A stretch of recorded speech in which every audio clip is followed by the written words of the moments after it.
수많은 입구 가운데 하나를 금서에서 찾을 수 있다는 사실을 주장할 뿐입니다.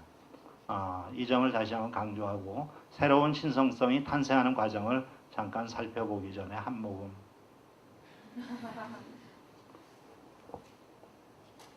앞에서 말씀드렸듯이 프랑스 혁명이 새로운 신성성을 탄생시키는 급격한 과정입니다.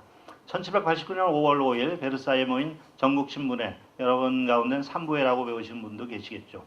아무튼 이 전국신문회가 구체제의 유물이었지만 거기 모인 대표들은 6월 17일 일반인들이 참관하는 가운데 국민의회를 선포하고 20일 쥐드폼 테니스 코트에서 맹세를 합니다. 이렇게 해서 프랑스 인민은 법에 복종만 하던 백성에서 이제 법을 제정하는 주권을 가진 국민이 됩니다. 구체제의 정치는 베르사유 궁에서 왕과 대신들이 하는 비공개적 행위였지만 이제 새 시대의 정치는 공개적인 행위가 되었습니다. 일반인은 자신들의 대표들이 의사를 결정하는 과정을 지켜보았습니다. 잠깐 그 테니스 코트의 선서라고 하는 쥐드폼의 선서를 보겠습니다. 너무 많이 열렸으니까 조금씩 정리를 하고 지나가죠.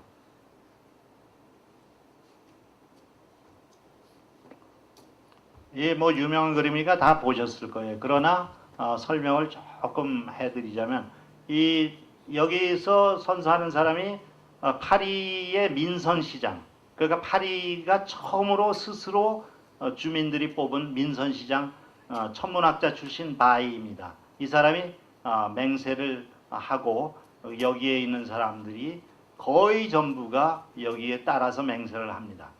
단 한 사람, 거의 전부라고 하면 단 한 사람, 요 구석에 한 사람은 이러고 앉아있어요. 자기는 절대로 맹세할 수 없다, 이런 표시죠. 그러니까 바로 앞에 있는 사람이 이 사람에게 툭툭 치면서 저길 보고 빨리 맹세하시오 그랬더니 이 사람은 입에다 손을 걸고 조용히 하시오, 반대할 권리도 있어 라고 하는 그런 그림입니다. 이것은 바로 1789년 6월 22일의 장면을 1년 뒤에 다비드라고 하는 혁명시기 화가가 그렸는데 그가 생각한 이상적인 정치적 모습이 나타나고 있는 그러한 그림이죠. 그러니까 여기서도 우리는 의미를 파악해야지 고지고대로 볼 수 없습니다. 그러나 여기서 잠깐 인물들을 구별하면 유명한 로베스피에르, 이게 미라보 백작. 이때 미라보 백작은 웅변으로 의회를 휘어잡았어요. 그래서 저쪽 프로방스 지방의 횃불이라는 그런 별명을 얻습니다. 그러나 이 로베스피에르는 아라스의 촛불입니다. 아라스 출신의 아직 촛불이에요. 근데 이 아라스의 촛불에는 두 가지 의미가 있습니다. 18세기 바로 금서 중에 아라스의 촛불이라고 하는 포르노그래피가 있는데 그걸로 로베스피에르의 적이 그를 비웃는 그런 것도 있지만 아직 횃불까지는 못 되고 애송이다라고 하는 의미도 있습니다. 그리고 CAS 신부가 앉아있고 여기 그 마라라고 하는 민중에 선동하는 신문, 인민의 친구. 그 다음에 여기는 종교인 셋이서 그 돔제르라고 하는 성직자 가톨릭, 그 다음에 수도사, 그 다음에 그레고아르 신부 가톨릭, 그 다음에 여기는 개신교 목사예요. 이렇게 화합, 종교적인 화합, 이렇게 전체가 화합하는데 한 명이 반대할 권리가 있어요. 이 사람은 나중에 맞아 죽을 것 같아서 이 바이가 무사히 데리고 나갔어요. 그 언론의 자유가 있다고 생각하고. 그 다음에 중요한 게 이 창문에서 들여다보고 있는 사람들입니다. 이 사람들이 바로 이 정치가 이제 공개적으로 바뀌었다는 것을 보여주는 거죠. 베르사유 궁전의 왕과 일부만 앉아서 하던 정치가 이제 공개적인 행위가 되었다는 거예요. 그러니까 과거의 신성성이 사라지고 새로운 신성성, 즉 국민의 진정한 대표들이 국민들이 보는 앞에서 의사결정을 한다 하는 이상을 다는 그림입니다. 이 뒤에도 수많은 사람들이 보고 있어요. 그리고 여기에서 커튼이 그 다음에 빛이 들어오고 있어요. 빛과 바람, 새바람이 들어온다. 민중들로부터 또는 국민들로부터 이런 뜻을 담은 그림입니다. 아무튼 이것이 새 시대의 새로운 정치, 공개적인 정치 행위를 표현한 그림입니다. 그런데 6월 20일 날 이런 맹세를 했죠. 6월 23일 왕이 반격을 합니다. 시계반을 과거로 돌려야겠다. 나는 절대군주다. 아직까지 포기하지 않습니다. 국민의회가 생겼다는 것은 입헌군주정으로 가는 것이고 절대군주정을 무시하는 거죠. 절대군주정에서 왕은 렉스, 곧 왕은 곧 법입니다. 그런데 이제 법을 왕 대신 자기네가 제정하겠다고 하니까 인정할 수가 없는 거죠. 그래서 3일 뒤에 왕은 회의장에 일반인을 들이지 않게, 그러니까 비공개로 하겠다는 거죠. 30분 대표들에게 각각 배정받은 회의실로 돌아가서 재정 문제를 해결하라고 명령합니다. 그러나 제30분 대표들은 거부했죠. 한 걸음 더 나가서 대표들은 자신들에게도 신성성이 있다고 하면서 면책 특권을 의결합니다.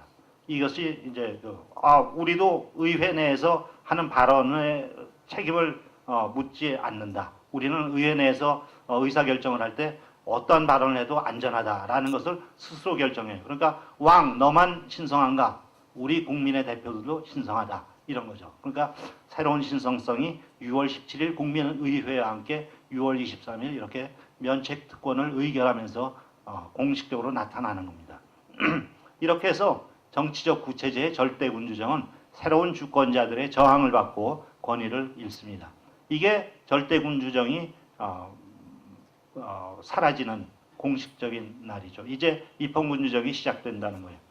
그리고 나서 이제 국민의회는 8월 26일 날 헌법 전문에 해당하는 인간과 시민의 권리선언을 반포했는데 왕은 여전히 거부권을 행사합니다. 그런데 10월 5일 날 파리 여성 5천여 명이 베르사유로 몰려갔을 때 마지못해 승인합니다. 파리에서 베르사유까지는 약 20km 떨어져 있어요. 베르사유로 루이 14세가 간 것은 파리에서 하도 반란이 많이 일어나기 때문에 귀찮아서 좀 조용한 데 가서 어디 정치해야 되겠다. 그래서 베르사유에 새로 궁전을 지었습니다. 그래서 1682년부터 거기에서 정치를 했는데 그래서 파리에서는 정치적인 그 역할은 사라졌지만 여전히 수도로서 자부심이 있었죠. 그래서 이런 그 혁명기에 빵이 없으니까 여성들이 이제 앞장서 나간 거예요. 이 여기에는 그 레알이라고 하는 그 시장이 있는데 그 시장에 생선 장소 아줌마들의 기운이 굉장히 좋습니다. 이런 분들이 모여가지고 빵을 달라고 계속 하다가 우리 이러지 말고 베르사유로 직접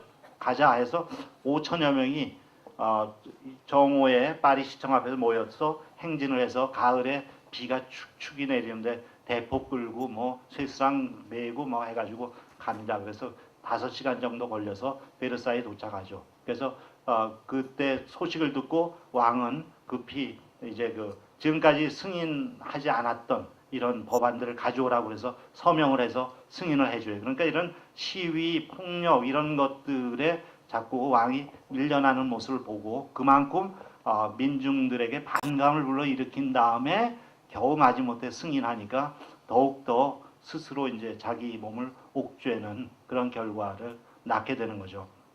프랑스 인민은 인간으로서 신성한 권리인 자유와 평등을, 시민으로서 신성한 권리의 언론 출판의 자유와 재산권을 이제 인정받기 시작합니다.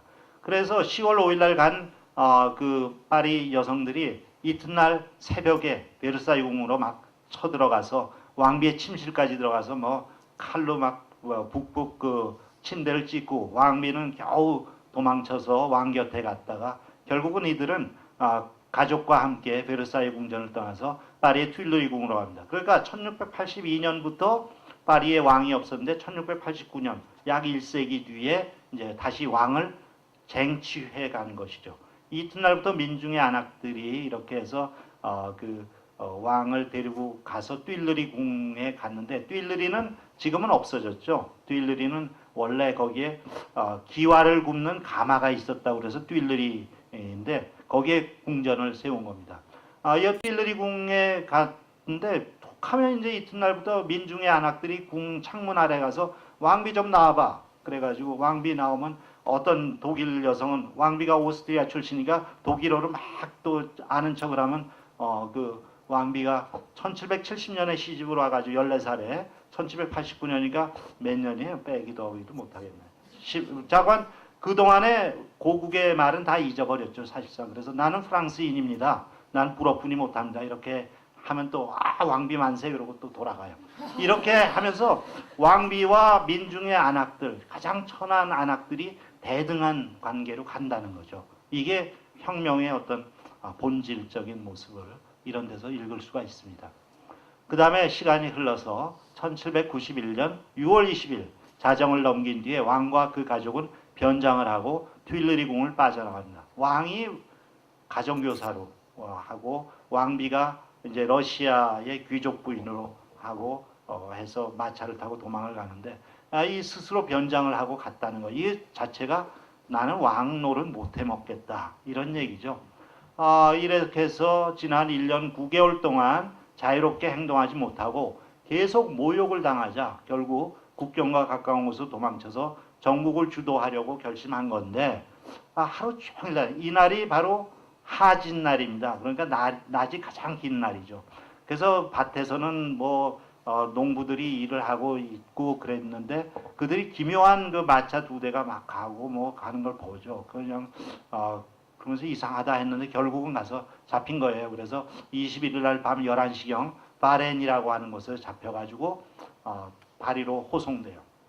이때부터 여론이 더욱 본격적으로 바뀝니다. 왕 폐위하라 하는 말이 나와요. 그러나 계엄령으로 시위를 간신히 탄압하면서 입헌군정을 이어갑니다.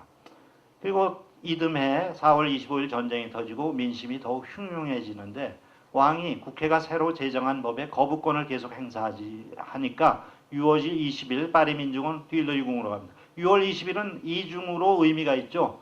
1789년 6월 20일은 바로 테니스 코트에 선서를 한 날이고 1791년 그 2년 뒤에 6월 20일은 뭡니까? 도망가다 잡힌 날이죠. 그래서 6월 20일 이렇게 해서 파리 민중은 튠르리 궁으로 들어갑니다. 민중은 왕에게 자유의 상징인 빨간 모자를 씌우고 자기네들이 마시던 포도주병을 들려주면서 마시라고 해요. 그래서 할 수 없이 마시죠.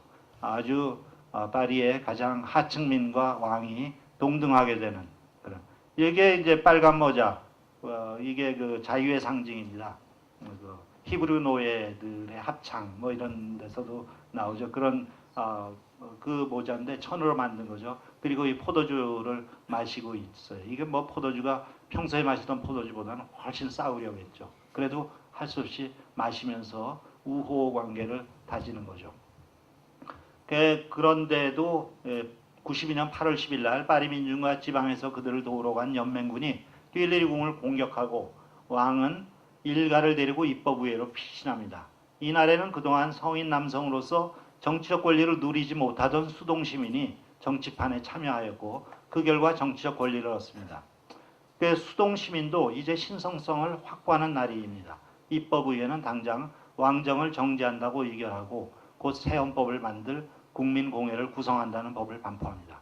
루이 16세는 파리의 포로가 돼서 땅풀 감옥에 갇혔고 공식 호칭이 루이 카페가 됩니다. 이 카페 왕조는 프랑스의 왕조가 셋이 있었어요. 왕국에서 맨 처음에 메로빙 왕조, 그 다음에 카롤링거 왕조, 그 다음에 세 번째가 카페 왕조인데 987년부터 이 루이 16세. 그러니까 여러분이 잘못 알고 계신 게 부르봉 왕조 무슨 왕조 하는 건 그건 아닙니다. 그러니까 조선 왕조 속에 무슨 그 조와 종 이렇게 해서 집안이 바뀌는 것이기 때문에 공식적으로는 카페 왕조입니다. 그래서 루이가 부르봉 가문의 마지막 왕, 혁명기까지 그렇지만 루이 카페입니다.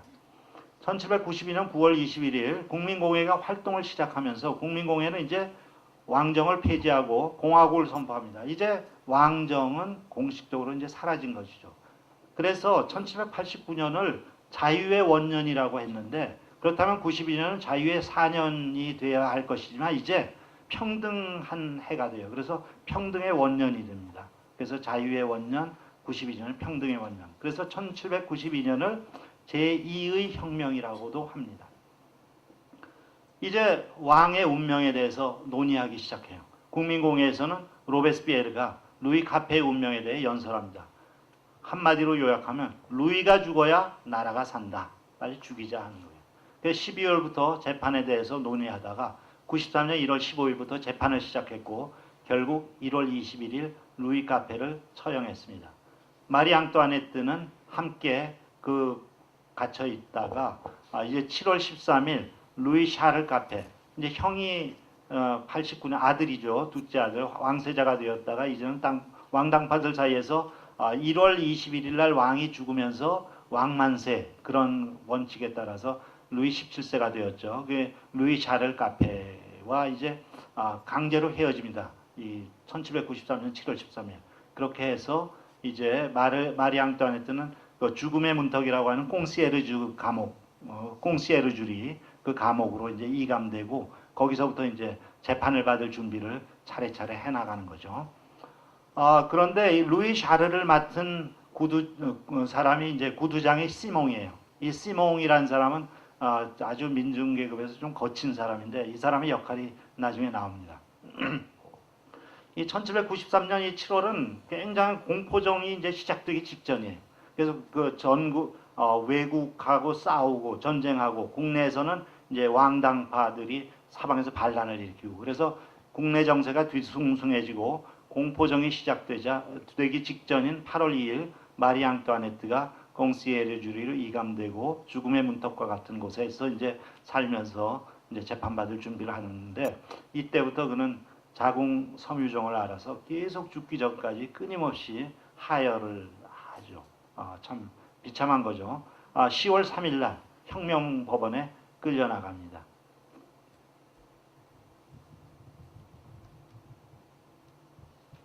이렇게 우아하고 아름답던 이 사람이 팍싹 늙어서 이제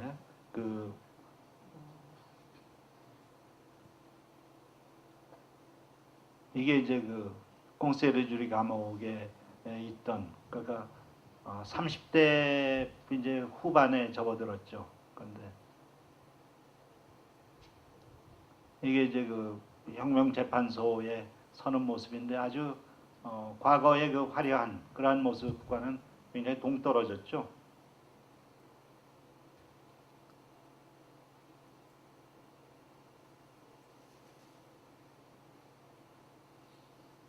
이게 이제 재판을 하는 그런 과정이죠. 여기 그 혁명법원장의 에르낭인데 마리 앙뚜아네트를 신문하면서 온갖 죄상 나라를 망쳐먹었다는 건 죄는 다 뒤집어 씌워요. 그리고 결정판이 뭐냐면 아들과 근친상간을 했다 하는 혐의까지 씌워요. 이 포르노그래피가 이제 현실로 나타나는 그겁니다. 이 아들 샤를 카페가 8살인데 이제 그를 감시하는 역할을 맡은 사람이 구두장이 시몽이라고 했죠. 9월 30일 자기가 본 내용을 파리 고민검찰관 대리 에베르에게 알렸어요. 에베르가 혁명법원장에게 고지하여 불거진 혐의가 바로 아들과 근친상간했다는 혐의입니다.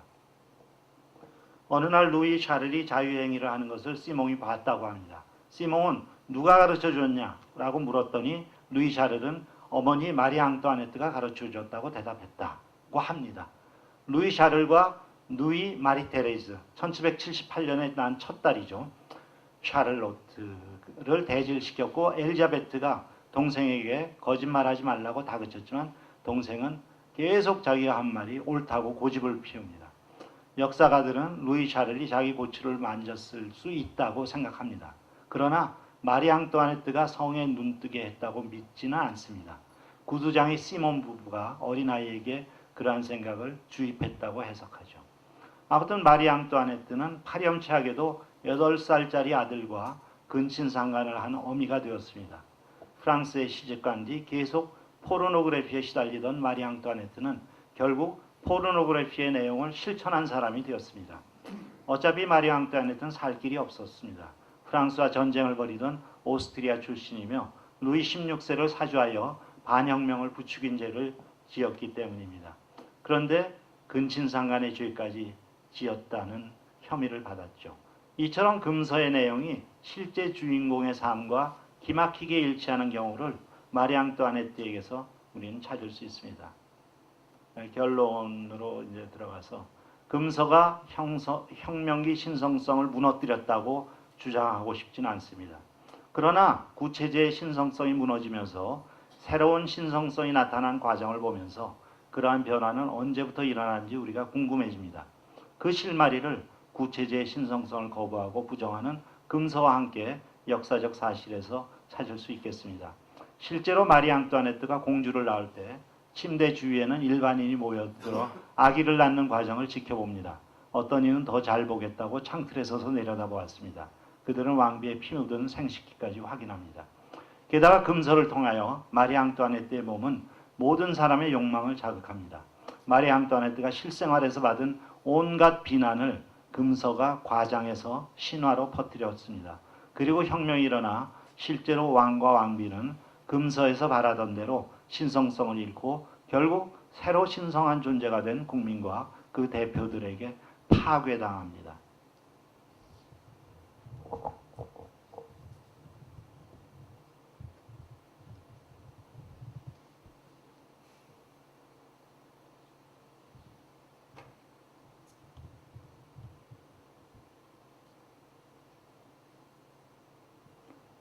이게 꽁세르주리 감옥에서 이제 호송차를 타기 직전의 모습을 화가 다비드가 그렸어요.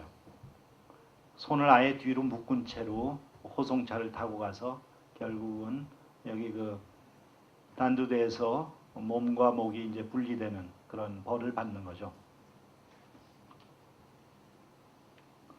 여담입니다만 생드니 교회가 그 무덤이었잖아요. 그 무덤을 1793년 공포정이 한창 그 최고조에 달할 때 막 파괴합니다. 그때 사람들이 들어가서 이제 그 무덤에 있는 앙리 4세의 머리를 훔쳐요. 머리를 잘라요. 그 훔쳐가지고 가지고 있다가 20세기 초에 경매에 내놔서 그걸 어느 백작이 사요. 그리고 나서 최근에 요 10여 년 사이에 DNA 검사를 해가지고 이제 그 부르옹 가문의 첫 왕인 앙리 4세가 맞고 루이 13세, 루이 14세와 계보가 일치한다는 것을 DNA로 밝혀냈죠. 그게 무슨 의미가 있는지 모르겠습니다만. 그리고 그 루이 16세와 마리 앙뚜아네트는 단두대에 잘린 다음에 지금 파리 가면 오페라 옆에 그 교회가 있어요. 속죄 교회라고 하는데 거기가 그 무덤 자리예요. 거기를 나중에 그 동생이 왕이 된 다음에 그 무덤을 파서 형과 그 형수의 그 시신을 수습해 가지고 생드니 거기 다시 복원해서 이제 거기 안치했죠. 그래서 지금 생드니에 가면은 머리가 몸과 분리된 시체가 결국은 세 구가 있는 거죠. 앙리 4세 그리고 마리 앙뚜아네트, 루이 16세 이렇게 세 구가 있다 하는 건 뭐 그냥 여담입니다. 의 후기를 잠깐 보죠. 마리 앙뚜아네트가 죽은 뒤 아들 루이 샤르는 탕플 감옥에서 시몽 부부에게 계속 학대를 당하다가 거기서 10살에 죽습니다. 그 가족 가운데 오로지 살아남은 게 루이 마리 테레즈 샤를로트인데 유일한 생존자죠. 1795년 오스트리아는 프랑스와 협상해서 정치범을 넘겨주고 마리 테레즈 샤를로트를 데려갔습니다. 마리 테레즈는 사촌인 앙굴렘 공작과 1799년 결혼합니다. 앙굴렘 공작은 아르투아 백작의 동생이죠. 만약에 금서에서 말한 대로라면 마리 테레즈는 자기 친오빠죠. 오빠랑 결혼하는 셈이 되는데 이건 아니죠. 사실은 배다른 오빠와 결혼하는 셈인데 여러분 다 거짓말인지 아시죠? 아무튼 이 사촌 부부는 1824년 왕세자와 세자빈이 되었고 30년 7월 혁명이 일어나 부왕 샤를 10세 과거 아르투아 백작이 물러날 때 정확히 20분 동안 루이 19세와 왕비가 되었다고 합니다. 21세기에 사는 우리가 금서의 정치적 의미를 찾을 수 있을까요? 지금까지 말한 내용에서 암시하듯이 금서란 말은 우상화된 권력에 대한 저항을 뜻합니다. 다시 말해서 이 세상에 성역은 없다는 말입니다. 그럼에도 모든 권력은 스스로 우상이 되려는 경향이 있습니다.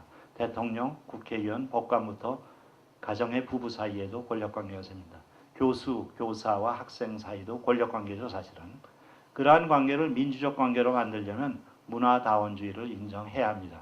존경하되 숭배하지 말고 남에게 숭배를 강요하는 자나 남을 숭배하는 자들과 각을 세워야 합니다. 특히 가스통을 숭배하는 사람들.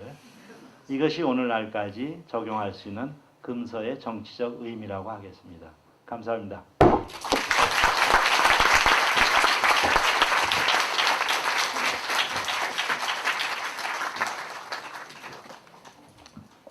예, 그 강연 대단히 재미있게 들었습니다. 그 선생님 다시 한번 감사의 박수 한번 쳐드리고요.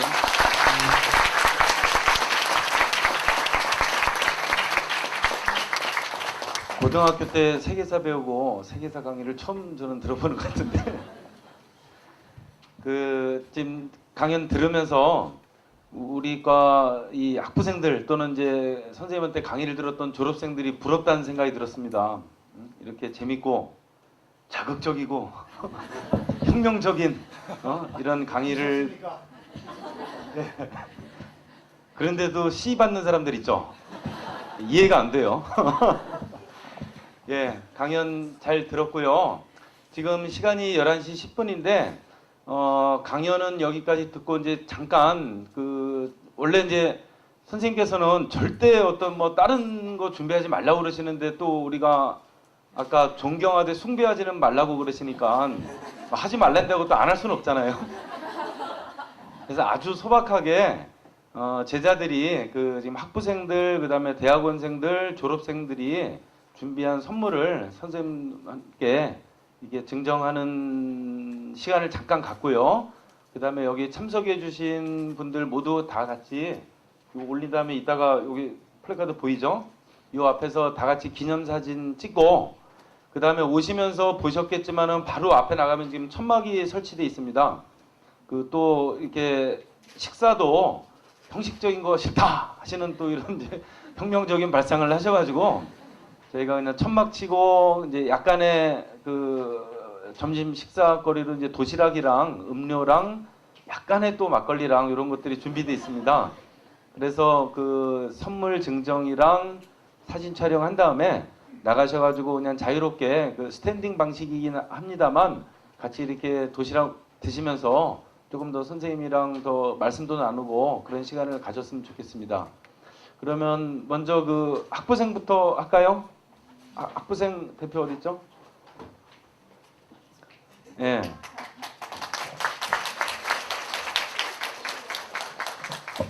말씀드리고 짧게.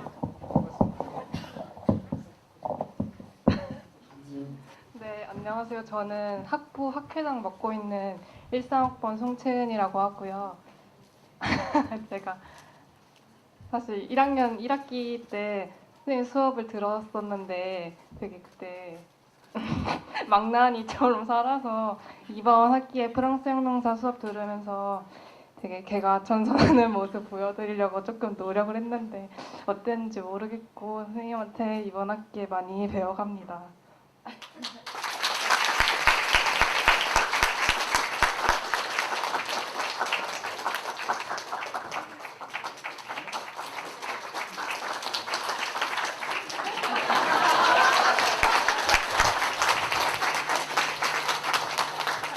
들어가도 되겠죠?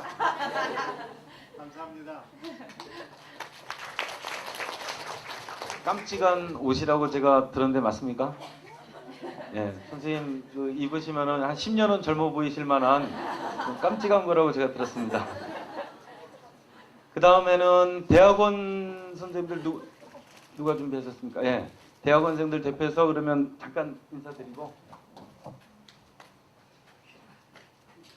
네, 안녕하세요. 저는 역사교육과 1학번 석사과정 이동휘고요. 저 대학원 대표가 된 거는 뭐 다른 게 아니고 주명철 선생님 마지막 TA입니다. 저 수업 조교로서 대표를 해서 나왔습니다.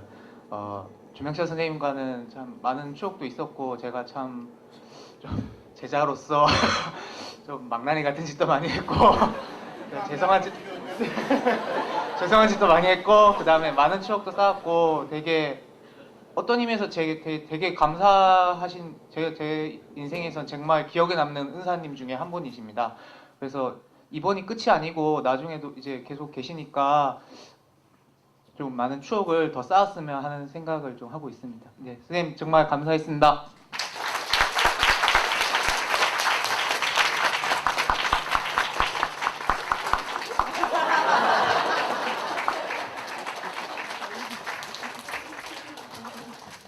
다른 과에서 오신 선생님들 들으시면은 저희 과 학생들은 전부 망나니들만 있는데.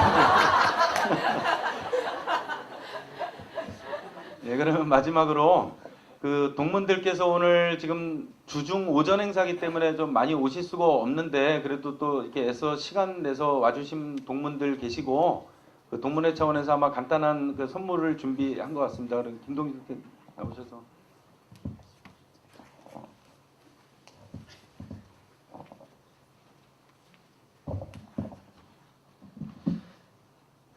네, 안녕하세요. 전 1회 졸업생 김동진입니다. 그리고 개인적으로는 주명철 선생님의 그 지도를 받아가지고 학부 논문을 미국 노예제의 경제적 이익성이라는 논문을 썼는데 그때 교수님께서 하도 고생을 시켜서 공부할 수 있는 그런 기회를 얻게 됐습니다. 하여튼 저는 뭐 항상 마음속에 주명철 교수를 가장 존경하는 마음을 가지고 계속 공부를 하고 있고요. 지금 이 자리에는 이게 공교롭게도 이게 제 본인 것이 아닌 것을 전달하는 것도 있고 또 제 마음을 담은 것도 약간 있어서 그 내용을 소개를 드리겠습니다. 이 꽃하고 저희 그 학과 동문회장 이 감사 때는 저희 학과 동문회장인 그 최한식 변호사께서 오늘 그 재판 진행 때문에 참여가 어렵다고 그래서 이 근처에서 제일 가까이 사는 동문이 누구냐 수소문하다가 저다 이런 사실을 확인하고 연락을 해서 꼭 저희 동문의 마음을 담아서 교수님께 전달해 달라 이런 뜻이 있었습니다. 그래서 이것은 저희 그 학과 동문들 모두의 마음을 담아서 이 꽃다발과 그다음에 감사패를 전해드리겠습니다. 그리고 개인적으로 저는 교수님께서 120세까지 만수무강하시라는 의미에서 홍삼 조그만 거 하나 준비해 왔습니다. 네, 전해드리겠습니다.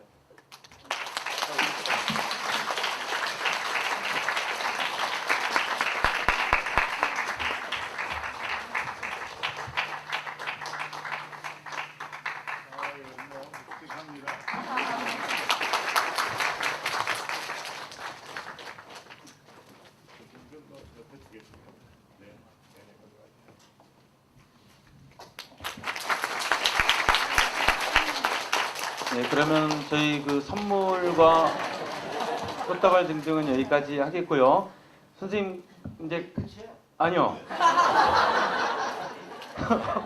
뭐 드릴 건 끝이고요.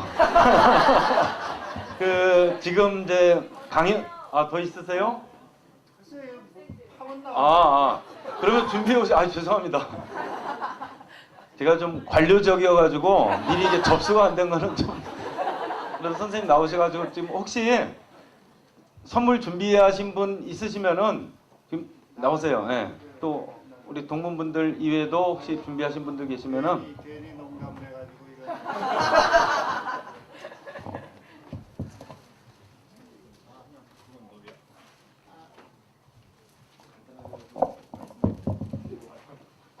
안 하려고 그랬는데. 저 국어학번 최영욱입니다. 자, 여러분들 반갑습니다. 막상 졸업하고 나니까 선생님께서 그동안 가르쳐 주셨던 것이 더 크게 다가오는 부분들이 굉장히 많았습니다. 저도 뭐 여기 계신 분들 뭐 망나니 하셨는데 아마 기억나실 정도로 제가 제가 망나니 짓은 제일 많이 했던 쪽이었죠. 아마 역대 최고였을 겁니다. 아마 제가 그랬는데 그때는 너무 죄송했고 그런 부분이 있었는데 지금 막상 졸업하고 나니까 죄송한 마음보다도 이제 너무너무 감사한 마음이 크게 듭니다. 여러분들 또 학교로 나가셔서 이제 또 새로운 학생들 가르치실 분들이잖아요. 앞으로 선생님 하시면서 이제 롤모델이 이렇게 많은 제자들이 언제나 감사 드릴 수 있는 선생님이 되는 걸로 생각을 하셨으면 좋겠어요. 그래서 저 선생님께 큰절 한번 올리겠습니다.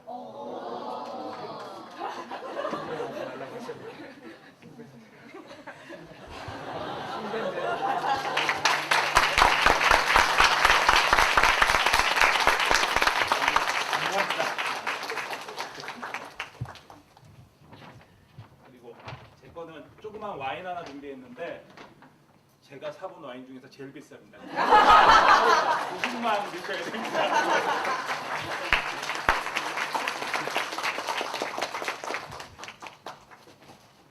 저는 91학번 대표 황현정입니다. 저희 동기들 오늘 메르스 휴업 때문에 세 분이 참석할 수 있었습니다.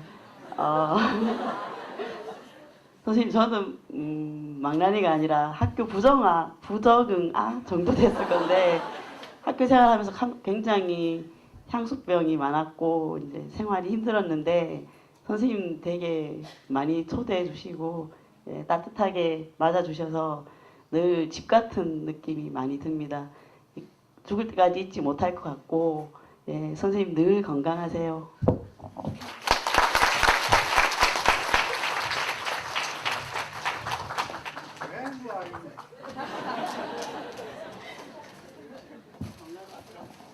선생님 평상시에 이제 이미지가 떠오르시죠? 계속 와인만 20억 리브르짜리입니다. 혹시 뭐 더 예. 영선.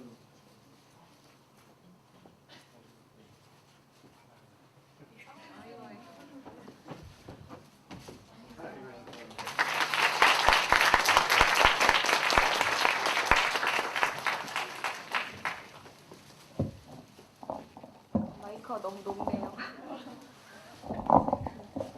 안녕하세요. 저는 08학번 박혜원이라고 합니다. 저도 학교에서 뭐 그렇게 열심히 산 것 같진 않은데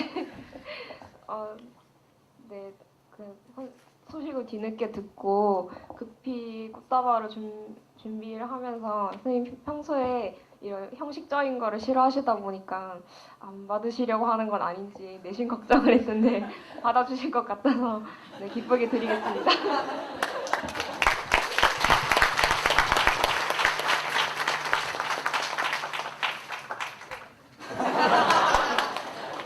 이걸 안 받으면 안 끝나잖아요.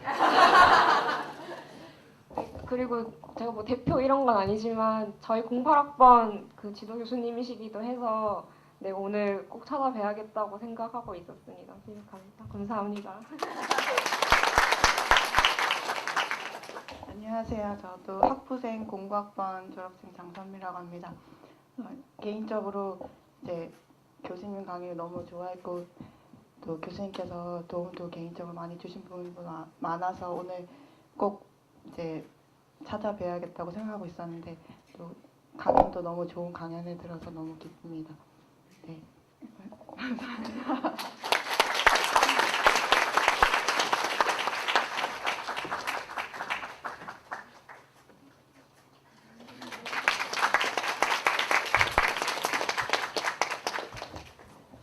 예. 그 혹시 또 뭐 겨우 이거? 네, 저도 뭘 좀 준비를 했어야 되나 본데 이게 죄송합니다. 저는 마음을 담아서 선생님한테 건강하시고 감사드리고 아주 행복하게 계속 학교 근처에 계시니까 또 저희가 뭐 계속 뵐 수 있는 기회가 있을 거라고 생각을 합니다. 그 선생님 제가 미리 부탁은 사실 못 드렸는데 원래는 이따가 나가서 점심 드시다가 좀 분위기 봐서 자유롭게 이렇게 한 말씀 좀 부탁을 드리려고 그랬는데 그래도 이게 제자들이 이게 감사의 말씀도 좀 드리고 그랬으니까 아까는 이제 저희 공부를 가르쳐 주신 거고 그래도 한번 뭐 간단하게 좀 퇴임사라고 할까 뭐 그런 말씀 좀 청해 올려도 될까요? 끝내죠 뭐. 퇴임사. 했어요. 노래 불래? 노래. 노래 한거 할까요? 아니 노래 불렀잖아요. 아니 안 통하네. 제가 금서를 많이 읽지 않고 자라가지고요. 저런 망나니가 아닙니다. 모범생이다 보니까 말을 잘 이해를 못하는데 그냥 그거로 예. 그래요. 그러면은 그 바쁘신 시간에 와주셔서 감사드리고요. 다 같이 나오셔서 여기서 기념 촬영 한번 하시고 그다음에 아까 말씀드린 것처럼 밖에 나가셔서 좀 편하게 이렇게 식사도 같이 하시고 다과하면서 어울릴 수 있는 시간을 갖도록 하겠습니다. 그리고 전부 앞으로 나와 주시죠. 여기서